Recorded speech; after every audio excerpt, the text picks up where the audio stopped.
Miyazaki called AI an insult to life itself. 僕はこれを自分たちの仕事をつなげたいとは全然思いません。極めて何か生命に対する侮辱を感じます。Is this the topic?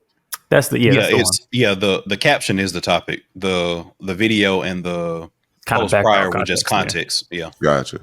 So hang on, leave it up and I'll just read it. ChatGPT introduced a new AI image generation tool. How do you get the public invested in such a tool? You allow them to turn themselves into anime avatars, of course. As a result, social media has been flooded with cute cartoons against gorgeous, quote unquote, hand-painted backdrops over the last few days. The demand of Ghibli-esque portraits is so great that the company has had to delay access to the tool for customers using its free tier. OpenAI has come under renewed criticism as a result of the trend, with many pointing out that it feels like obvious propaganda for the company that's also accelerating its reckless AI arms race, plus the question of what happens with the data you're willing to feed into the machines on top of the company's debatable environmental impact. It's basic. I feel like we're kind of like going to be moving to a space to where humans are going to be looking at machines to learn how to be human, in a sense. The soulless machine to... I get them. I get it. I know that was an incomplete thought, but I just basically feel like the danger of it is that we're going to start depending on like AI, ChatGPT, like whatever it is, so much so that we're going to become like less effective as a race or like as a species.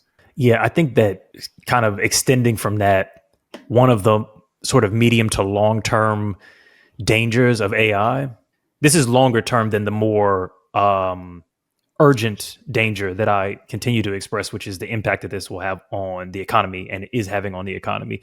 But when I look at that, I'm going, because we are so obsessed with the production of content and being productive in making content and productivity in like a business sense, and we're not thinking about what is the subjective internal experience of doing a garden or of building a house or whittling a chair yourself or drawing making a drawing or playing a violin, whatever.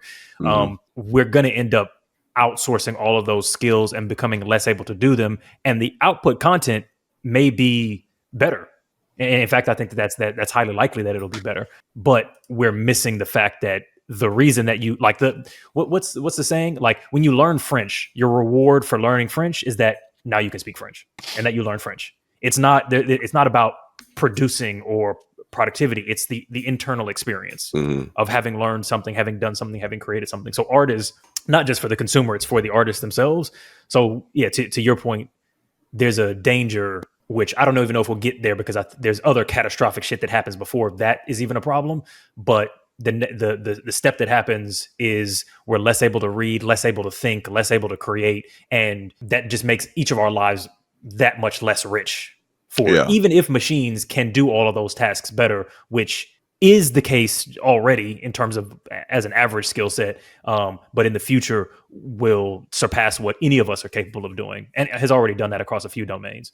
I don't understand why at every single turn, every single decade, they keep coming out with things that make, as a populace, that make human beings like dumber or like just regress us as a people. Like we're not becoming like more advanced. Like the individual's not becoming like more advanced en masse. I feel like ADHD is like on the rise. Autism is on the rise. Maybe it was the same back in the day, but people just didn't know how to diagnose it. But I feel I don't. This is just a feeling, but worse. I feel like it's getting worse. Like is more autism. Like there's more ADHD in like everything that they come out with. Oh, this is going to advance humans. Like, but it's really just making us dumb. Like it's taking away our ability to have to think critically or to think critically. Like which is key and necessary. Like you said, for one, it could be to enrich your own life, but also your own survival as well. Yeah, I mean, ultimately it's because... Sorry, go ahead, Alvin. No, go ahead. I think ultimately it's because there's... The problem at the core of all of this is deregulated free market nonsense. Like, companies are allowed to do whatever the fuck they want if it is capable of making shareholder money. So they put out a technology can be put out that will ultimately displace a bunch of fucking workers, depress wages, decrease the educational outcomes of the populace, and none of that is fucking regulated. And even to the extent that it would be regulated, the government is too slow to do anything about it. And so by the time it happens, we're 15 years into social media and a bunch of people have developed eating disorders or filter bubble fucking complexes and toxic ideologies, etc. Or more concretely, you have a Dust Bowl situation where in entire sections of the country that used to be bustling, sort of like manufacturing centers, jobs get outsourced, factories get automated, and a bunch of people lose their jobs, and a generation goes past where people's whole lives have just been destroyed economically. So I think the technology can be a bunch of great stuff, but we don't have the culture to ask what we should do, not just what we can do, but what we should do. So that's what causes all of that. And I don't disagree with, other than I want to take a strong on recording stance against like autism, ADHD. Like there've been like, it's that's even going back to like the earliest like records that like we can reliably rely upon.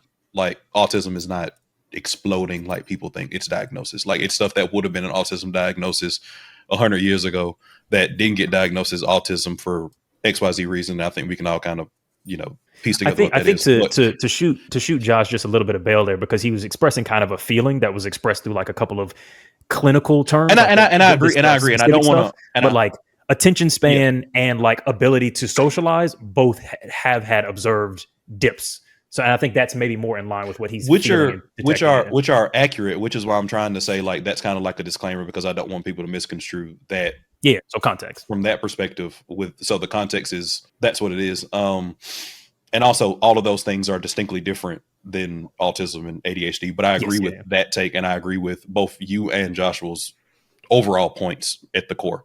To the point of the post, I think that if this is the best propaganda that AI can configure, that this shit is dead in the water.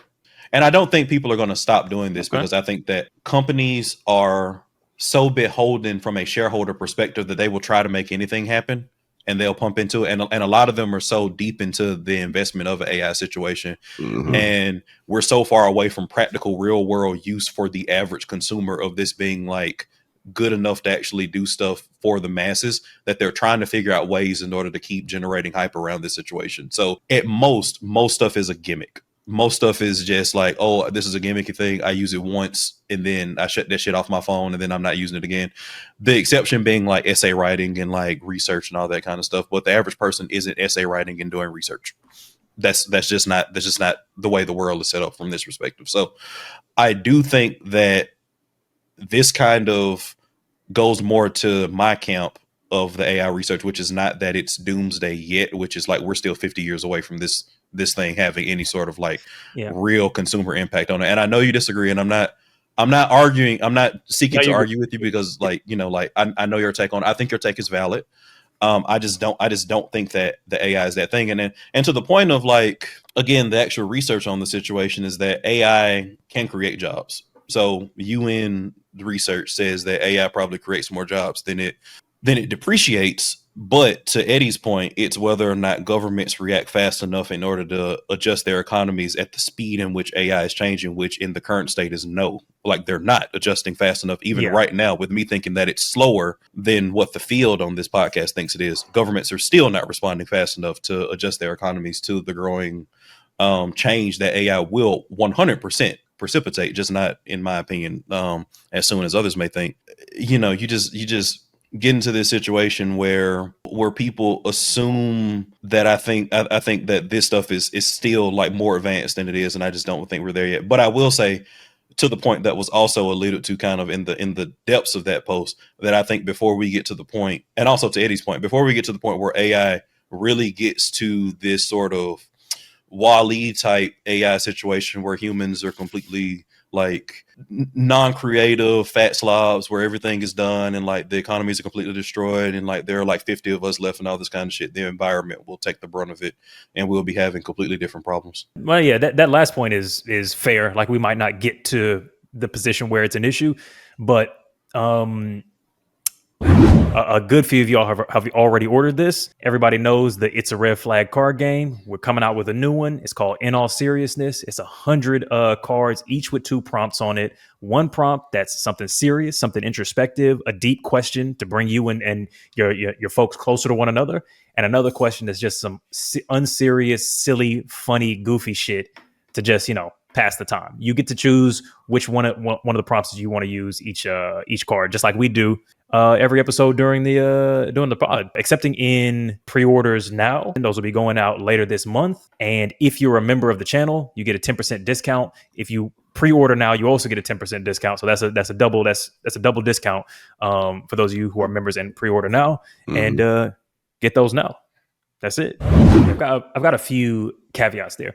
I think that when it comes to getting people addicted to AI, I think what you're kind of hinting at is that like the use case for like mass adoption of AI usage is still like a match concern. Because I mean, if we're talking about specifically ChatGPT, in terms of like a user interface, it still hasn't quite figured out how it's going to interact with like the average user the way kind of Instagram and TikTok have, where it's like everybody can use it, everybody's using it all the time. It's got high functionality for every single average person. I think that's the wrong metric to use because you don't have to have every single person or most people using it for jobs to be displaced. You just have to have people in certain key kind of functions doing a job through ChatGPT. And that is in roles of like thinking roles where you're drafting emails, and that's you no longer need an extra intern. You're drafting or looking through legal documentation, and I already know people who are working in exactly that field. Yep. You need fewer lawyers for the firm, that kind of stuff, and all of that. There's very high adoption in all of those kind of intellectual fields. I would disagree, but we're starting. I mean, you could disagree, but. Say again. No, that's a fact. Like you can read a 10K and they'll say like we're trying to do this and it's not working, or you can see like lawyers saying like I tried to do this brief and it just filled in like wrong information. It just made a paragraph. No, there are definitely instances where it's not doing what a person needs it to do, but adoption has increased substantially. I would say I would say going from 1% to 10% is a big adoption. That doesn't mean that doesn't mean that 10% is big, right?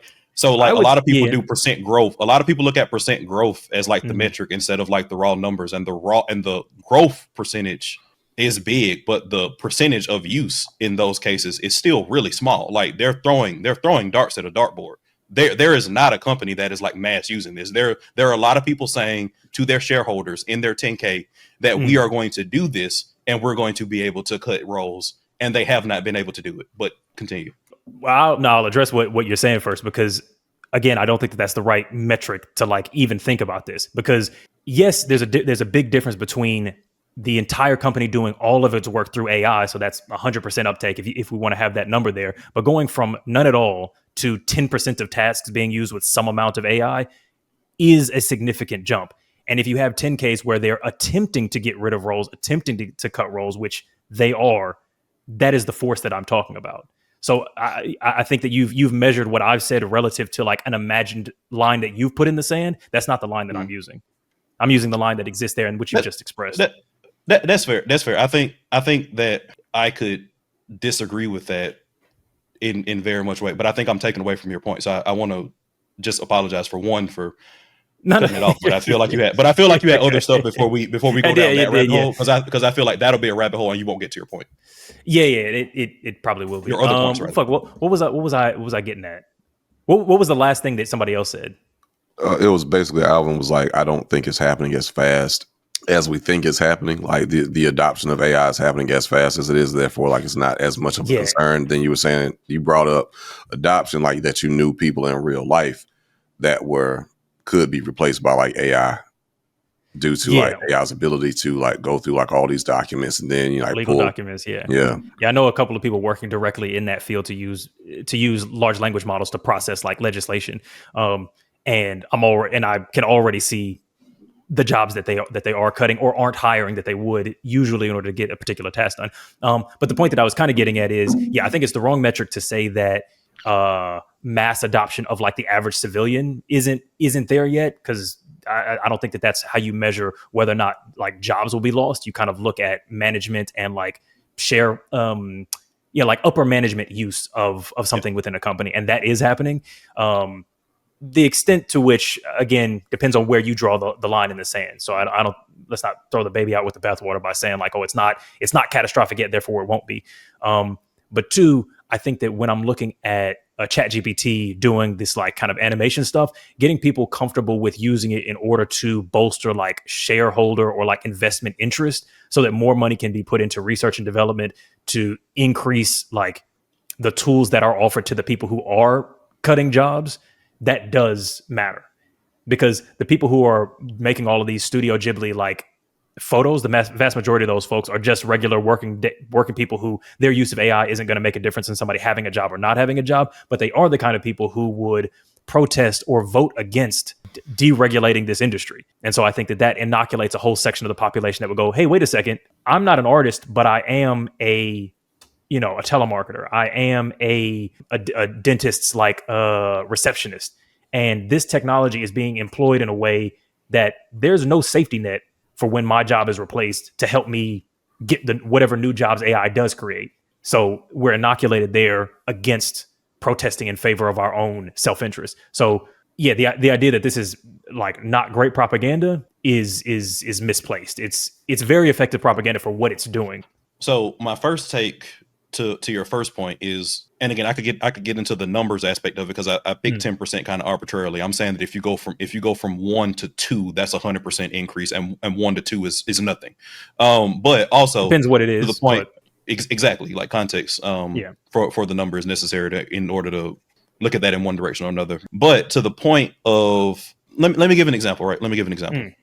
Strickland Propane, my company, said there are too many middle managers. Right. And they're doing this without any wide sweeping AI usage from that perspective. Right. So they're going to cut those middle managers, whatever. Right. Companies have cut middle managers from any perspective. Right. What they don't do is say, like, we're going to cut this because, historically, at least, we're going to cut this because AI is going to take over their job. They're saying we're going to cut this because it's better for the bottom line. And now middle manager A is going to do the work of middle manager B, and we're going to fire middle manager B.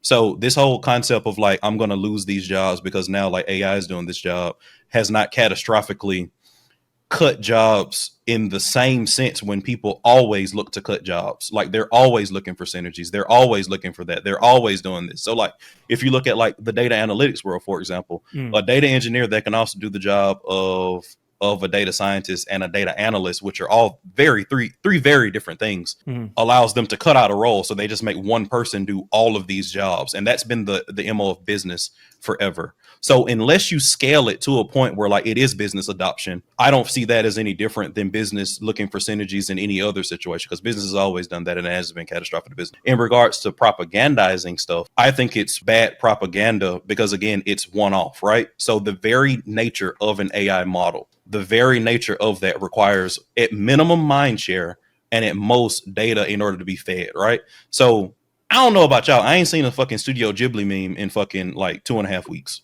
Right, like it was one and done. That shit was fucking 2 days of fun for some people, and it's like done. I think the two choices that you gave there are not. I mean, they're not the thing that I've said is the value of this. Yeah, I'm not arguing. I'm not arguing against you. I'm arguing against the fact. I'm not arguing against your take on it. I'm arguing against why I'm arguing for why I don't think it's good propaganda still.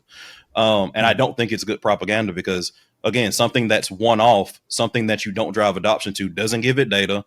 It doesn't give it mind share. It's something that's flash in the pan and dead. So you're not going to get people that are voting for deregulation one way or another for something that they don't care about. Because at the end of the day, a Studio Ghibli meme is like, they're like, that was a fun lunch thing. I'm not going to vote for something. Okay, wait. So now I'm addressing what I've said, but I'm not. Now I'm addressing your thing. Yeah.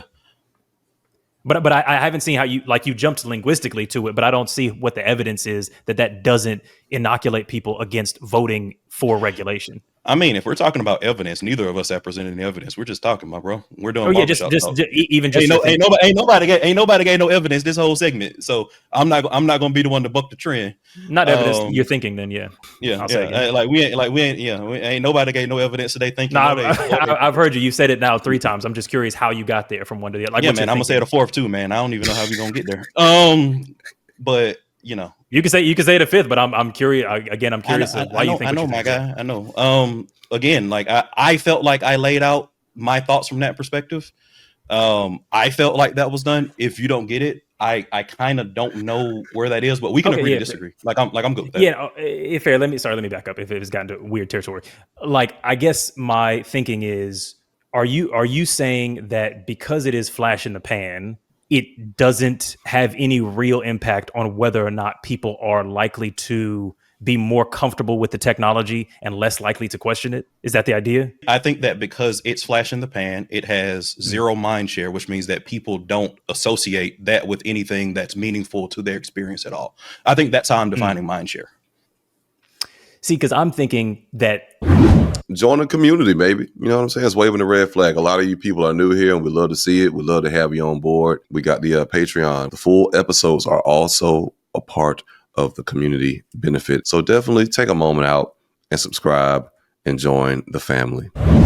It's also like membership, so usage. So when people, like when you have that Studio Ghibli like meme take off, they do have an uptick in the number of members. They did have an uptick in the number of people who like subscribe to it. And all of those people who are going, I'm now a user of this platform. I think that that's not a crazy jump to go. The more you use a particular platform, the less likely you are to question the extent to which it should be regulated, which I think is the same thing that's happened with a Meta or an Instagram or any of those like larger networks, like Netflix, etc. Any kind of social media platform. More adoption means more permissiveness. So I don't disagree. I think that with things like a Meta or like a Netflix, I think they did a lot better job with establishing what their networking externalities were. Like for a long time, early Netflix was like the thing, for as an example, was the thing that you did if you wanted to watch like digital content online. Like it was like the thing, right? And I think that creates a much stronger foundational hold to charge and like lock people in, and also to further monetize the model than something that like people played with for 2 days. But again, I like, that's just a thought. Like I don't think that what you just said didn't make sense. I think that you're onto something. I just think that I feel you. It's a little bit more. It's a little bit more complicated than the direct link. I think it may be some ebbs and flows like, than that. The Studio Ghibli thing is one of like yes, you know what I'm saying? Yes. It's like when you say propaganda, it's like saying, oh, this isn't effective propaganda because it's one poster in an alleyway. It's like, no, it's part of a campaign of like tons and tons of different features that they've dropped over the past like year. So it seems strange to boil it down to a singular trend when the trend is a new AI model, which has pulled a whole bunch of customers away from Midjourney, has gotten a whole bunch more people like to pay for the platform, has gotten a whole bunch more people to use it, and is like the 15th thing in a row of individual instances of a campaign like this that just doesn't ring true to me and doesn't seem in line with the way you would usually kind of break down a thought. I would bet you, comparing it to Midjourney, I would bet you that Midjourney from that kind of experience has way more paid customers than ChatGPT does for this specific vein of AI image generation, or even Sora. Oh, of course. I would bet you that. So again, that's my point, right? That's my point. So like if you have like something that is just flash in the pan and they're only signing up for like a free tier, you haven't built the base, you haven't established this, and it's something they signed up for to become a part of like whatever the hot internet trend of was today. Like it's really simple to sign up for a free account. Like you can do a Google password, that kind of stuff. I don't think that has a mind share that is super powerful for people to associate with how they created a very narrow, and I'll move on to it because I do agree that this is not particularly interesting, but you know, to your point, fair enough. Like you've narrowed it down to like just specifically image generation. ChatGPT has more general subscribers and paying members than Midjourney does. Like, yes, for image like creation, sure, but it's like, yeah, when Facebook or like when Instagram adds Reels, no, they haven't overtaken what TikTok is doing, but they pulled in some of TikTok's people, and that is, of course, significant. My conversation is based on whether or not the Studio Ghibli style memes are propaganda and if they're effective and if they're doing that. So let me ask you a question in regards to this. Is your take, based on what you've just said, that this was enough to get people who signed up for free accounts to be like their gateway into the world of ChatGPT? Is that the argument? Because that, I think, is probably the only thing that I've heard that like, I'm like, okay, that makes sense in the context of what I'm saying. Because if you're saying that that's a fair enough gateway and now they're like locked in and now it does create mind share and now they are kind of locked in, because that's a lot of what Facebook did initially. I mean, that's part of what I'm saying, but what I'm broadly saying is that when you think about a campaign is not one billboard, it's not one poster, it's not one sponsored Instagram ad. It's a rollout of a whole bunch of different features. It's across a whole bunch of different avenues. This is one of that was a very small element of a larger campaign that's been going on for the last 2 years from OpenAI, and that it had a significant impact in one particular sub-region, which is image generation specifically, and that made a significant bump in mind share and in paid customers and in comfort with AI when sort of measured relative to how small of a thing it is. Like you're right, it is a flash in the pan, and that's what a campaign is. It's a series of flashes in a pan, and you measure each of the impacts of each of those added together. Yeah. And so it made for a flash in the pan, it made a very significant contribution to a larger campaign. That's what all propaganda is, or how it all functions. Which I think is a fair take. I just disagree that as a part of a larger campaign thing, that this was a successful facet of a larger campaign thing. That's been my whole thing. So at least we understand each other now. I think we disagree. Which is cool. Anything else, Josh? Yeah, no, it happens. Nothing for me.